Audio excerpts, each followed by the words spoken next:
Eu quero falar nessa noite, basicamente é uma palavra de encorajamento, mas é uma palavra que envolve muito também as nossas decisões.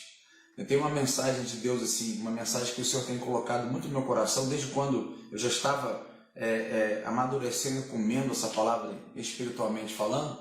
Quando eu fui acionado para fazer essa live, esse estudo, eu disse, poxa, vai ser a oportunidade. E eu posso entender que a gente vive uma geração hoje através de decisões, das nossas atitudes, mas o principal, que é chamar Deus para fazer parte das nossas decisões, muitas vezes a gente tem deixado de lado. É aquela velha ilustração, nós temos um carro e nós estamos dirigindo esse carro e está indo tudo bem, quando as coisas começam a ir mal, a gente olha para o lado e quem está do lado? Um lugar vazio.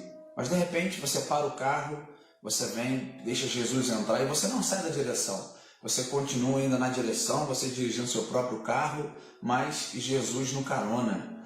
E as coisas começam a complicar, mas em momento algum você recua. Mas a ordem nessa noite, baseado nessa palavra, é que você possa parar o seu carro, trocar de lugar, vai você para o carona, que eu também vou para o carona, deixa o Senhor dirigir esse carro da nossa vida, dirigir as nossas atitudes que vão resultar em decisões abençoadas. Então, por isso que eu quero compartilhar essa palavra com você, prometo não me demorar, que às vezes que eu falo que não prometo me demorar, Vinícius já olha para mim, que é 40, 50 minutos, mas eu acredito que hoje vai ser mais tranquilo. Então, eu quero convidar você a pegar a sua Bíblia, pega o seu iPad, o seu iPod aí, sua Bíblia no celular, o que for a sua Bíblia física, para a gente meditar num texto conhecido, mas a gente vai estar vendo algumas coisas que é muito interessante nesse texto.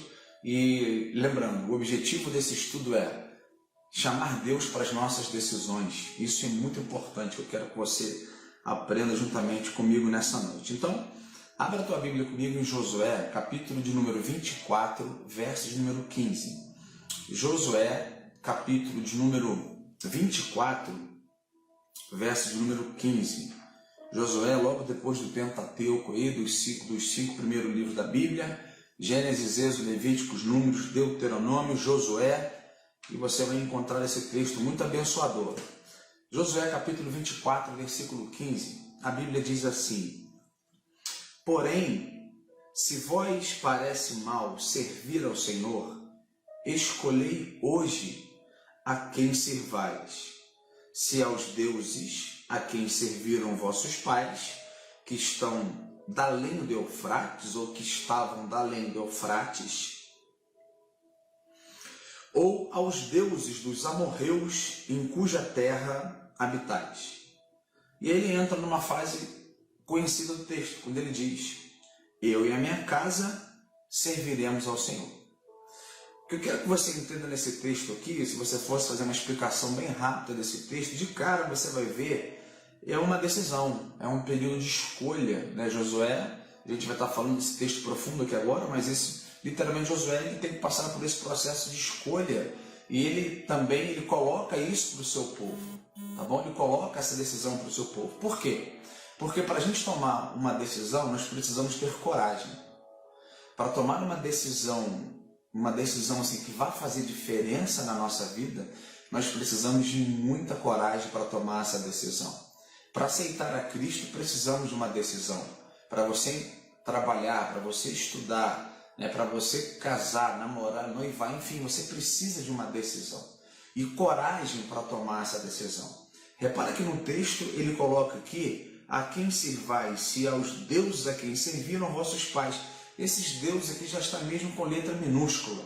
Enfim, você vai entender que todo esse contexto.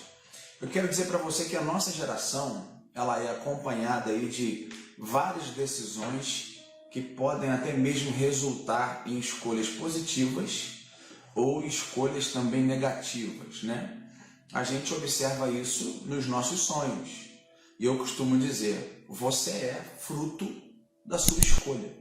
A situação que você está hoje presente, eu, pastor Pablo, hoje, eu sou professor de educação física, estudei teologia, fui consagrado a pastor, continuei estudando mestrado e pela graça de Deus comecei a fazer doutorado, já estou fazendo doutorado, mas eu vou falar uma coisa para você, eu sou fruto da minha escolha. Você que está em casa é fruto da sua escolha. Independente da situação que você está vivendo agora, você é fruto da sua escolha. Por quê? A nossa geração, ela tem medo de tomar algumas atitudes que envolvem coragem. Só que as atitudes e decisões baseadas em quê? Então isso que eu quero que você entenda. Por quê? Todo ser humano habitante da Terra, ele sofre algum tipo de pressão nessa área de decisão. Como assim, pastor? Nós sofremos pressão em relação às nossas escolhas. Josué, se você pegar o texto, você vai ver que Moisés, ele sofreu uma pressão em relação ao povo quando foi escolhido para liderar aproximadamente 3 milhões de pessoas. Josué também sofreu essa pressão que esse texto diz, quando ele chega até ponto de anunciar a quem servais, né? Ele coloca, eu e minha casa serviremos ao Senhor, porque é uma escolha, e uma escolha de coragem, uma escolha forte. Eu quero que você entenda isso, mas nós somos pressionados nas perguntas, nós somos pressionados nas respostas, nós somos pressionados aí nas atitudes e as nossas reações, pelo qual nós mesmos procuramos aquilo que plantamos, nós vamos colher. Provérbios capítulo de número 5, versículo de número 21, você que gosta de anotar, a Bíblia diz assim: eis que os caminhos do homem estão perante os olhos do Senhor, e ele pesa todas as suas veredas. Ou seja, Deus está olhando para nós quando nós tomamos caminhos diferentes.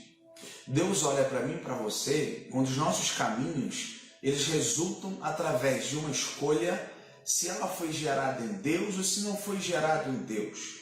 Deus está olhando quando nós tomamos essas atitudes que não agradam a Ele. Por quê? Escolhas bem feitas têm a capacidade de me impulsionar. Escolhas bem feitas têm a capacidade de te impulsionar e te projetar assim, em lugares mais altos. Um dos maiores desafios hoje é muito legal, né? Aonde você quer ficar? Eu quero ficar na presença de Deus. Eu quero tomar essa atitude na presença de Deus. Eu quero estar no centro da vontade de Deus. Mas não é simples assim. Estar no centro da vontade de Deus é você recusar todas as artimanhas de Satanás. Estar no centro da vontade de Deus é você recusar tudo aquilo que vem, na verdade, para tentar te derrubar, ou seja, ter coragem de você assumir o papel de estar no centro da vontade de Deus. É você renunciar muita coisa, ok? Ou seja, quando eu tomo uma atitude correta, essa atitude, essa decisão que veio através da coragem, ela vai me impulsionar. Ela pode me levar a lugares inimagináveis, queridos, para você ter esse pensamento. Então tudo isso resulta na nossa escolha. Se eu escolho fazer o bem, eu vou colher e fazer o bem. Mas se eu escolho fazer o mal, eu também vou colher e fazer o mal. Se eu escolho falar mal de alguém, eu vou colher sobre isso. Então tudo a nossa vida ela está em torno de escolhas. Ela está em torno de decisões. Provérbios capítulo 3, versículo 17, anote por favor. Provérbios capítulo de número 3, verso 17, diz assim: os seus caminhos são caminhos de delícias. Olha que interessante. A versão King James é uma versão muito boa da Bíblia, uma versão praticamente do original de 1611, do ano 1611, ela traz essa versão, que é uma versão que dá vontade de chorar, né? Olha, os seus caminhos são caminhos de delícias, e todas as tuas veredas de paz. Ou seja, todo ser humano ele traz em seus ombros o poder da decisão e o poder das escolhas. Mas se eu quiser ter um caminho de delícias, eu tenho que obedecer. E quantos de nós já erramos? Começando por esse pastor que vos fala. Quantas vezes eu errei na minha vida em uma decisão talvez tomada de uma forma rápida, de não contar de 1 até 10 para tomar uma decisão, né? Por outro lado, as escolhas erradas também, ela tem a capacidade de deixar sequelas irreparáveis. As nossas decisões erradas que tomamos gera o efeito dominó negativamente.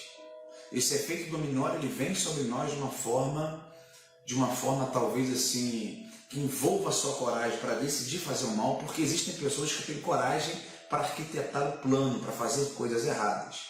Ou seja, vai entrar em confronto com os caminhos de delícias, pelo qual o Senhor tem para mim, pelo qual o Senhor tem para você. O caminho de delícia é um caminho bom, um caminho simples, um caminho em paz. É quando você está no centro da vontade de Deus, no meio desse caminho das delícias, mas o seu coração em paz. O seu coração, na verdade, de acordo com o centro da vontade de Deus. Romanos capítulo 3, verso 16 diz assim: e há uma responsabilidade quando Paulo escreve para Roma, ele diz assim: em seus caminhos há destruição e miséria. Porque se você for analisar, as nossas decisões, elas podem nos tornar miséria em relação à nossa atitude, às nossas escolhas. Existem pessoas que Deus, na verdade, eu quero dizer para você uma coisa: Deus não interfere na escolha do ser humano. Precisamos de coragem para decidir? Precisamos. Precisamos de atitude? Precisamos. Mas há um peso, há uma responsabilidade, porque dependendo da minha escolha, se não tiver baseado em Deus, se a minha raiz não tiver em Deus, há destruição e miséria. Paulo está escrevendo para a igreja de Roma o seguinte: Roma, preste atenção, cuidado com as escolhas de vocês, porque muitos de vocês podem entrar pelo caminho da miséria e podem entrar pelo caminho da destruição. A pergunta é, você que está me observando em casa, que tipo de escolha nós temos feito? Que tipo de escolha você tem feito na sua vida para que isso possa gerar a um caminho de delícia, a um caminho simples, a um caminho de paz? Pastor, como eu sei, como é que eu posso saber se a vontade de Deus está sendo cumprida na minha vida? Essa é uma das perguntas que mais são clamadas aí na nossa geração. E, em primeiro lugar, para você ter esse caminho de paz, para você saber se você está na vontade de Deus, olhe para o seu coração e identifique o momento que você está passando hoje. Há paz no seu coração? Há paz no seu coração? Será que estamos envolvendo Deus nas nossas decisões? Será que estamos chamando Deus para as nossas escolhas? A gente trabalha muito com jovem, né? E com a igreja também em sua totalidade, mas você vê isso muito na cabeça do jovem. A sua decisão e a sua escolha baseado nas suas emoções e nos seus sentimentos, não buscando em Deus, vai atingir um caminho de miséria e um caminho de destruição. Isso eu quero que você entenda. Ou seja, todos nós aqui conhecemos esse texto, né? O texto de Josué é um texto muito falado, muito em congressos de família, simpósios, em congressos, enfim, é um texto muito falado por muitos pastores e professores e líderes, né? Texto que diz então sobre uma escolha feita por Josué. Eu quero que você entenda aqui esse contexto, tá bom? Josué chega num estágio da sua vida que ele teve que decidir, ele teve que ter coragem. Como assim? Moisés já tinha partido, Moisés passa o bastão literalmente para Josué para dar continuidade ao ministério. Agora, nós precisamos entender quem foi Josué, pastor. Pastor, quem foi Josué? A história diz então que Josué foi um homem de guerra.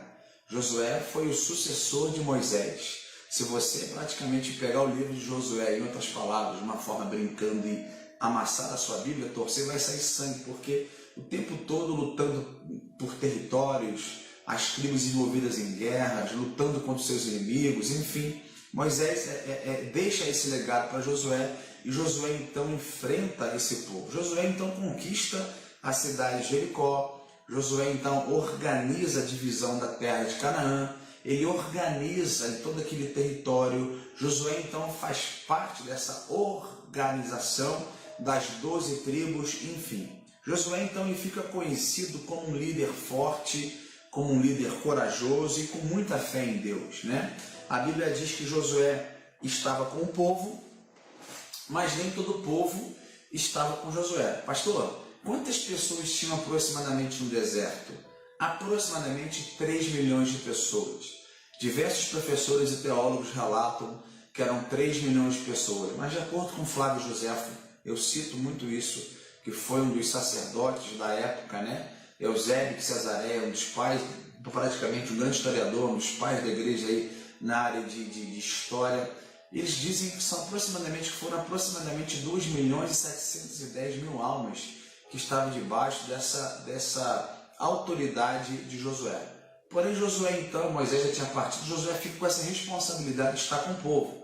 A história diz então que eles estavam caminhando, quando de repente Josué olhava para um lado e tinha pessoas que adoravam ao Deus Sol, chamado também de Ra. Josué olhava para o outro lado, as pessoas adoravam praticamente a terra, adoravam as rãs, adoravam a lua, e um Deus muito conhecido chamado Baal. Eu já falei sobre isso aqui. Baal significa Beelzebub, Astarote, Azera e Leviatã. Como assim, pastor? Esse povo estava inserido ainda sobre a tutela de Josué. Ou seja, aparentemente nós podemos entender que o povo saiu da escravidão, mas a escravidão não saiu de dentro do povo, ok? O povo tinha saído do Egito, mas o Egito não tinha saído de dentro do povo. Esse era o contexto de Josué. Então Josué observa esse esquema de adoração. Josué observa que eles estavam se perdendo. Presta atenção, Moisés cansou de falar isso, pregou para isso, para eles, né?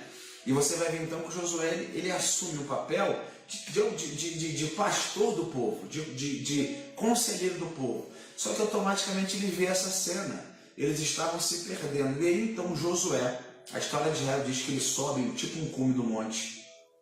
E aí então ele levanta e declara o que nós falamos desse texto, versículo 15. Ele diz em outras palavras o seguinte: eu não sei vocês, porém eu e a minha casa, nós vamos servir ao Senhor. Eu e a minha casa, nós não negociamos com os deuses do Egito. Eu e a minha casa servimos ao Senhor. E eu quero ler esse versículo de novo, porque ele diz o seguinte: se você, na verdade, ler o versículo 14, ele diz assim: agora, pois, temei ao Senhor em servi-lo com integridade. Era como se fosse Josué dando uma pegada no povo. Não só com integridade, mas com fidelidade. Deitai fora os deuses aos quais serviram vossos pais da além do Eufrates e no Egito, e serviu ao Senhor. Ele está lembrando. Ele diz o seguinte: porém, se vos parece mal servir ao Senhor, escolhei hoje. Escolha, processo de decisão. Escolhei hoje a quem servais. Ele continua falando: eu e a minha casa serviremos ao Senhor. Então o povo dá uma resposta para Josué. No versículo 16 você vai ver o povo respondendo a Josué, dizendo o seguinte: então respondeu o povo e disse, olha que texto interessante: longe de nós abandonarmos o Senhor para servirmos aos outros deuses, porque o Senhor é o nosso Deus, Ele é que nos fez subir, a nós e a nossos pais da terra do Egito, da casa da servidão, a quem fez estes grandes sinais aos nossos olhos e nos guardou por todo o caminho em que andamos, entre todos os povos, pelo caminho dos quais passamos. O Senhor expulsou de diante de nós toda essa gente, até o amorreu, morador da terra. Portanto, nós também serviremos ao Senhor, pois Ele é o nosso Deus. A resposta de Josué: então disse Josué: não podereis servir ao Senhor, porquanto é Deus santo, Deus zeloso, que não perdoará as vossas transgressões, nem os vossos pecados. Se deixares o Senhor e servirdes aos deuses estranhos, então se voltará a vós fará o mal, e vos consumirá depois de vosso feito bem. Se você continuar a ler o texto, o povo dá uma resposta branda: não, Josué, beleza, nós não vamos adorar aqueles outros deuses. Josué então insiste, era a prova que o povo estava adorando a outros deuses. E ele insiste então: se vocês continuarem a fazer isso, o mal vai vir sobre vocês. O pecado vai se manifestar de uma forma especial e de uma forma gigante sobre vocês. Porque as pessoas estavam começando a trabalhar com o pecado muito lado a lado do povo. Né? Josué olhava o povo e o pessoal estava pecando, parecendo que estava tudo normal, especial. Estamos aqui, pô, Deus parou de fazer muita coisa, então deixa eu me aproximar dos outros deuses aqui. Então Josué ele diz o seguinte no versículo 21: então disse o povo a Josué: não antes serviremos ao Senhor. Josué disse ao povo: sois testemunhas contra vós mesmos de que escolheste o Senhor para o servir. E disseram: nós o somos. E versículo 25 e último diz assim: assim naquele dia fez Josué aliança com o povo e lhe pôs por estatuto direito em Siquém. Teve que ter uma nova aliança. Ou seja, pessoal, vamos acabar aqui com essa pouca vergonha. Os deuses ficaram para trás. Vamos fazer uma nova aliança? Vamos renovar? E o texto diz isso. Ou seja, Josué teve esse poder de escolha que resultou em uma consequência abençoada. Josué teve posicionamento. Josué então teve essa atitude. Ou seja, baseado nessa decisão de Josué, eu quero trazer aqui uma palavra sobre Deus e as nossas decisões. Conforme eu falei aqui no começo, nós temos uma missão, nós temos uma função muito importante de chamar Deus para as nossas atitudes, chamar Deus para as nossas escolhas, chamar Deus para as nossas decisões. Eu quero que você entenda que você está em casa, não deixe de fazer isso. Tenha coragem para chamar Deus para as suas decisões. E a pergunta é, por que as pessoas então tomam suas próprias decisões e se esquecem de envolver Deus? Porque vivemos uma geração imediatista. O ser humano hoje é muito rápido com as coisas. Não para, não pensa, não ora. Se ele for pego de surpresa, ele quer dar uma resposta imediata. Ou seja, nós somos responsáveis pelas nossas decisões. Nós somos responsáveis por aquilo que plantamos. Ou seja, aí você vem falar assim, poxa pastor, mas Deus já sabia da atitude de Adão e Eva? Sim, é um poder de escolha. Deus já sabia também da atitude de Caim? Sim, é um poder de escolha. É que eu falei para você, Deus não interferiu no processo de escolha. Deus respeitou a escolha. E através da escolha, nós podemos ter esse mérito de caminho de delícias ou o mérito de misérias e destruições. Né? Deus já sabia de Corá, daquele texto onde o chão se abre e engole, Corá vivo, Deus já sabia. Poder de escolha, porque escolheu fazer o mal. Escolheu estar com pessoas fazendo mal. Deus já sabia de Judas Iscariotes? É claro que sabia. O que é isso, pastor? Poder de escolha. E uma coisa é fato, querido, nós precisamos envolver Deus em nossas decisões. Uma coisa é fato, nós precisamos envolver Deus em nosso clamor, precisamos chamar a Deus, precisamos clamar a Deus em nossas decisões, precisamos buscar ao Senhor em nossas decisões, precisamos jejuar até mesmo para mortificar a nossa carne, para essa conexão ficar, ter essa afinidade mais concreta. Nós precisamos orar a Deus em nossas decisões. Quando eu coloco a minha expectativa em Deus, quando colocamos Deus fora das nossas decisões, vou te falar uma coisa, é caminho de miséria, é caminho de morte, é caminho de decepção, é caminhos contrários, tudo vai dar errado, tudo vai ficar mais difícil, complica tudo na nossa vida. Por quê? A oração, ela é a chave da vitória. Estamos vivendo tempo hoje, você fala, meu Deus, já orei para Deus mandar a cura, e Deus não manda a cura para o Covid, é assim, porque tudo tem um tempo, mas o princípio é oração. Oração é a chave da vitória. Você já deve ter ouvido falar nisso, né? Porque é mesmo. A oração é a chave da conquista. A oração, ela é a chave das nossas decisões. A oração é a base de tudo. E tem mais, a oração, ela é o meu segredo e a oração, ela é o seu segredo. Existem situações que você vai orar com seus pais, com seus filhos, com a sua família de uma forma coletiva. Mas de vez em quando Deus chama você para ter um particular. E é ali que Ele quer se revelar para você nas suas decisões. Porque todo ser humano precisa de decisão, gente. Se você entrar no restaurante, você vai ter que decidir o que você vai comer. Você está passando pelas bandeiras de comida. Você tem um poder de decisão. Você vai comer aquilo que é bom aos seus olhos. Se você gosta de jiló, você vai colocar. Se você não gosta de jiló, porque é amargo, você não vai colocar. Se você já passou mal ou tem algum problema com alguma restrição alimentar e vai comer aquilo e vai passar mal, você tem um poder de escolha. Tudo isso resulta em um processo de escolha. E aqui eu quero compartilhar esse tempo com você nessa noite. Por que o ser humano colhe situações difíceis em decisões difíceis? Eu vou repetir. Por que o ser humano colhe situações difíceis em resultados em decisões difíceis? A primeira razão é que as nossas decisões, elas estão sendo tomadas exclusivamente baseadas nas nossas emoções. Quando escolhemos, resultamos nas nossas atitudes e tomamos coragem, até mesmo não para essa coragem, não para essa decisão ser gerada em Deus, as emoções falam mais alto, nós colocamos Deus no banco do carona e as nossas emoções resultam nas nossas escolhas. E aí nós vamos ter problema, caminho de miséria. caminho de sofrimento. Pessoas que decidem baseado em suas emoções, com certeza vai dar problema. E aqui que eu posso observar aqui é um grande perigo quando a igreja, em sua totalidade, ela toma decisões baseadas nas emoções. Por quê? Deus sempre vai respeitar a sua decisão. Deus sempre vai respeitar a minha decisão. Deus vai curar? Claro que vai. Mas para que se alguém levantar, um amigo, um profeta, um pastor, os seus pais, te orientando o seguinte, passa por esse caminho aqui, vai por esse caminho aqui, mas pela sua emoção, né, você vai tomar caminhos errados. E aqui nós temos um exemplo de adolescente jovem.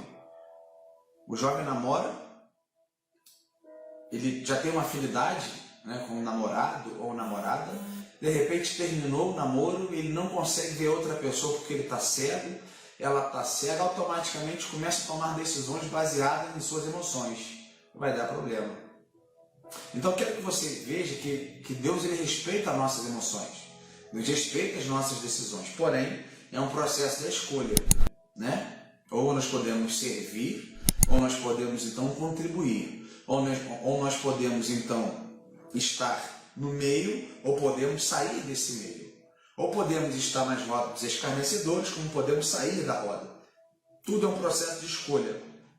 Deus nunca ele vai tirar o nosso poder de escolha. Foi assim com Adão, vai ser comigo com você. O nosso livre-arbítrio aqui, ele é essencial, querido, para o plano da salvação. Se eu fosse fazer uma palavra escatológica agora, apontando para o juízo final, é um processo de escolha, porque as nossas escolhas vão resultar num processo de salvação.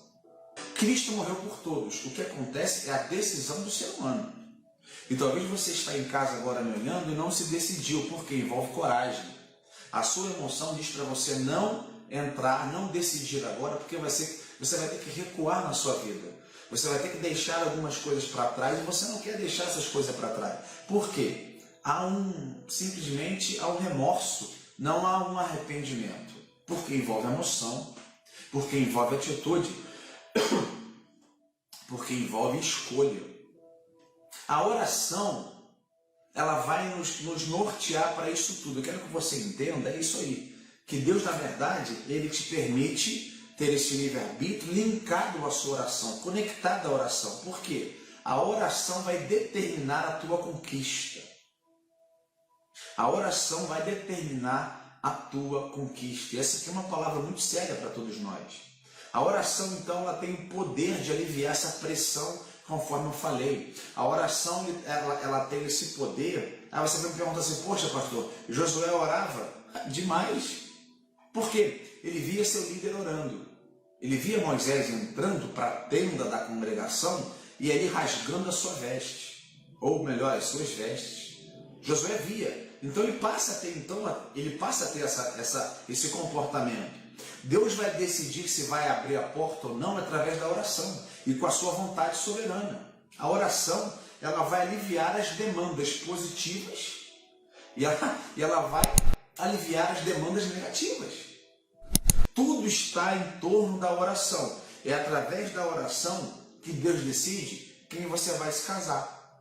É através da oração que Deus decide se uma porta vai ser aberta ou não. É através da oração que Deus decide quando a enfermidade vai cessar. É através da oração que toda Teresópolis, Brasil e mundo, está orando para essa praga cessar. É através da oração que eu passo ou não um concurso.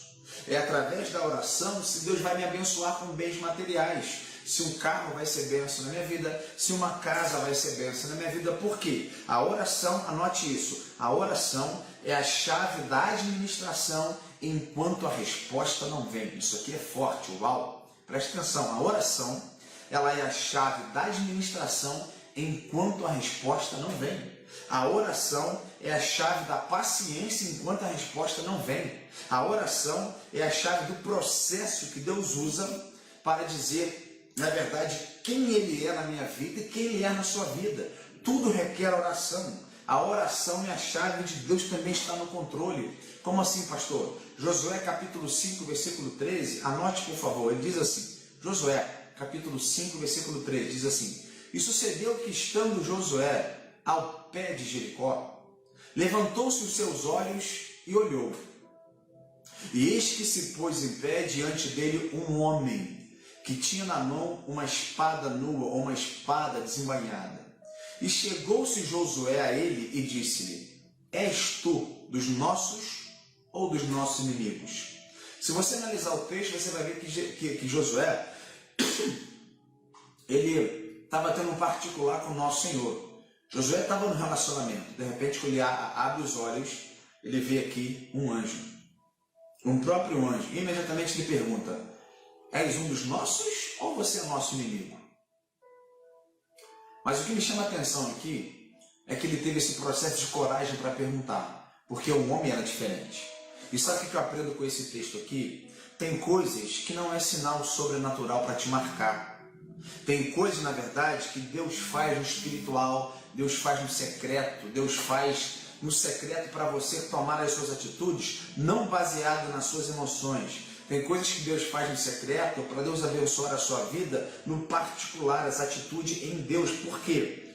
Tem coisas que Deus faz dessa forma, mas tem coisas que Deus abençoa quando tomamos uma atitude comportamental. Josué agora ele não sentiu vento, Josué não viu fogo, não. Na verdade, ele teve uma atitude comportamental que resultou em suas atitudes corajosas. Ele teve uma boa consequência. Através da decisão e muita coragem de Josué para envolver Deus em seus projetos, nós devemos pedir isso também para nós. Agora, ao contrário de Josué, a gente projeta para Daniel. Como assim, pastor? Daniel, então, na frente dos manjares do rei, ok? Daniel, então, não precisou ver fogo. Daniel não viu vento, não sentiu vento, não sentiu vento. Daniel não sentiu algo diferente. Daniel não viu nenhuma manifestação. Daniel não precisou da Shekinah, a glória de Deus, não. Daniel precisou de uma decisão comportamental. Daniel decidiu: não quero me envolver com os manjares do rei. Houve uma decisão. E sabe o que eu aprendo? Tem coisas, preste bem atenção aqui. Eu amo orar no monte. Nós estamos com um projeto de subir ao monte. Eu amo orar no monte, mas tem coisas que não será no monte. Tem coisas que não será em campanha. Tem coisas, na verdade, você que está me ouvindo em casa, não será por força. Tem coisas, na verdade, que não será leviano, não será por brincadeira. Tem decisões que você vai ter que tomar, tem situações que você vai ter que decidir por uma palavra. Atitude comportamental. O meu comportamento vai dizer quem eu sou naquela atitude. Josué e Daniel. Duas referências de comportamentos diferentes, mas que resultou nas suas decisões positivas. Ou seja, a vontade do ser humano hoje, ela é de grande perigo nessa geração. Pastor, o que é a vontade? A vontade, então, é a faculdade da alma mais poderosa que existe. A vontade hoje, ela brota no coração, que joga para a mente, que resulta na atitude, que resulta na prática. Quando eu penso em fazer o mal, eu arquiteto o mal na minha mente, jogo para o coração e resulto dessa forma. Ou seja, a vontade, ela está ligada ao desejo da carne. Eu costumo dizer que a seta que Satanás joga para cima de mim e de você, por isso é muito comum você ouvir: Satanás possui suas setas. Essa seta, ela tem um loading, ou seja, um carregar de 100%. Eu falo isso muito em seminário, em muitas aulas, em muitos simpósios que eu dou. A seta, ela possui 100%. 50% de Satanás e 50% do cristão. Ou seja, mim e você. 100%. Como assim, pastor? Se eu passo por uma rua e de repente eu vejo uma pedra, eu pego aquela pedra e ameaço atacar na janela de alguém, quem colocou os 50% no meu coração para mim poder jogar foi Satanás. Eu peguei a pedra e ameacei a jogar. Agora, quem vai decidir jogar sou eu e você. Dou um exemplo. Casais namorados passam em frente a um motel. Tem esse desejo. Vamos para o motel. O desejo ele brotou. Agora, quem vai decidir se vai entrar na porta do motel é o namorado e a namorada. Processo de escolha, decisões. Posso escolher fazer o bem como posso escolher fazer o mal. O que é isso? Vontade. vontade humana, baseada então nos desejos da carne. Então a vontade ela está ligada à mente, a vontade ela está ligada ao nosso coração, e aonde não há vida emocional, só para você entender isso aqui, aonde não há vida emocional ligada em Deus, não há essa parte de espiritualidade. Porque quando eu não posso basear as minhas atitudes tendo esse basear literalmente nas minhas emoções. Mas eu tenho que estar ligado com Deus para que as minhas emoções possam ser atingidas em Deus, para que as minhas atitudes não possam ser da minha vontade carnal, tá entendendo? E sim da vontade de Deus. Baseadas as emoções em Deus. Escute, a vontade humana, ela tem o poder de mexer com a nossa alma. A vontade humana, ela tem o poder de mexer com a nossa mente. A vontade humana carnal, ela tem o poder de mexer com a nossa consciência. Ou seja, aí você pega o exemplo da traição. Traição não tem a ver com amor. Traição, na verdade, tem a ver com a acessão à natureza humana, da vontade humana. Agora, o que eu quero que você entenda se você brincar com a sua natureza humana, nós podemos até amar, mas vamos cometer besteira. Por quê? Fruto de uma escolha errada. Eu até amo, mas me deu vontade. Eu até tenho isso na cabeça, mas me deu vontade de fazer o mal de repente. As pessoas então decidem pela vontade humana, pela vontade carnal, e esquece totalmente de um Deus que está por trás. Só que escolho bem, caminho de delícia, ou posso escolher a destruição e a misericórdia. Ou seja, quando eu olho para esse texto, eu acho que, em segundo lugar, na verdade, por que nós escolhemos então essas situações difíceis em nossas decisões? A primeira razão pela qual eu falei foi essas decisões então tomadas em nossas emoções, em nossos sentimentos, que pode resultar então uma escolha aí desastrosa. A segunda razão é que querem decidir a nossa vida às vezes através da opinião dos outros. O que é isso, pastor? As pessoas que convivem hoje, elas te influenciam tanto, que na hora que você tem que decidir, você dá moral para elas e você mesmo não decide. É tanta pessoa falando no meu ouvido que eu não tenho espaço para ouvir Deus nas minhas decisões e vou tomar as minhas atitudes e decisões baseado na opinião dos outros. Ou seja, as pessoas decidem por mim, as pessoas decidem por você. Quando a criança é pequena, os pais decidem por ela, ok? Isso é fato. Quando as crianças quando os menores estão ali, as pessoas são as crianças, os pais decidem por ela. Quando ela vira adulto, ou uma adulta, quem decide é a própria pessoa. Nós pastores, nós orientamos, nós pastores, nós falamos, ensinamos, mas não podemos tomar a decisão por você. Nós não podemos tomar essa decisão que envolve muitas vezes coragem.